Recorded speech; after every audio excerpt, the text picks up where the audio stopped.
Every company and team has a sales playbook, even if it resides in the head of the founder, CEO, or salespeople, or is distributed across PowerPoint and Word files. When you capture and organize the information into a workable framework, you get a powerful strategic and execution tool. So what does a well-organized, solidly built sales playbook look like? What's the structure?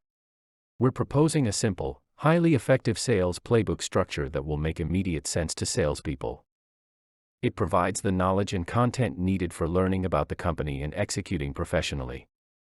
The big end product goal is to equip the sales team to be fluent and compelling in the company's value story, so that they become a valuable resource to buyers and customers. There are 4 parts to the sales playbook, and they are easy to understand. What to know, what to say, what to show, and what to do. You could call this section Company Information. It includes your company's sales process or architecture, a description of target audience, the company's positioning, value proposition, key product features, and industry and domain content. Think of it as the minimum and essential information a new sales hire would need to be introduced to in order to understand the unique value the company delivers to its customers and the market context that the salesperson would be selling in.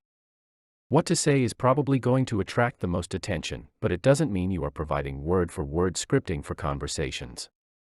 The most valuable content here includes high-level pitches or messaging decks, discovery and talk tracks, inbound and outbound approaches, and handling obstacles.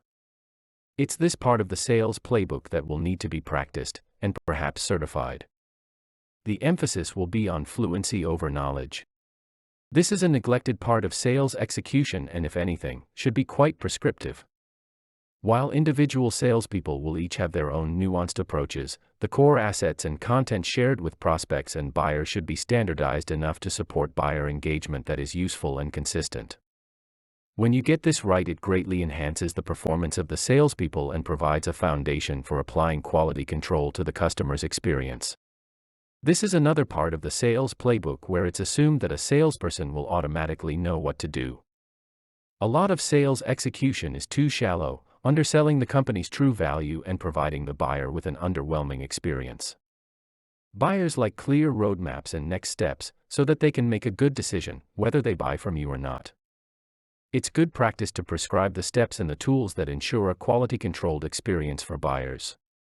An example is a clear and useful follow-through protocol after each meeting. Developing a physical playbook is one part of the job.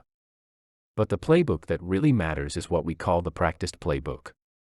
That means the salesperson has taken the time not just to learn the content they have been provided with, but to have also practiced it. Traditionally, this would have been done through role play, but today you could do a much more intensive and productive and effective form of practice using AI tools, where the feedback is more precise and the simulation more controlled. Remember, the goal here is to equip salespeople to become extraordinarily fluent in communicating the unique value your company offers, and they do that through perspective, unique language, and deliberate vocabulary. This gives the salespeople the required confidence and conviction to take up a position against the established status quo in the industry.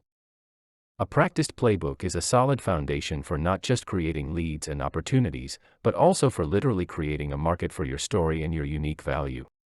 Sometimes you even have to defend your position. Such might be the competition from, for example, a category or industry leader or a big, quite famous name or brand. When you're a big name, you have the advantage of being pre-announced and the name or the brand counts for something. When you're not a big name, it's usually the salesperson who, for now, is the brand and the proposition, and your best friend in that scenario is to have a practiced playbook, because you will have to punch above your weight. Buyers will always give the advantage to the familiar name. It might not be fair, but it's exactly what will happen unless your advice and perspective stand out. When you're not number 1 or 2 in a market, you really do have to try harder.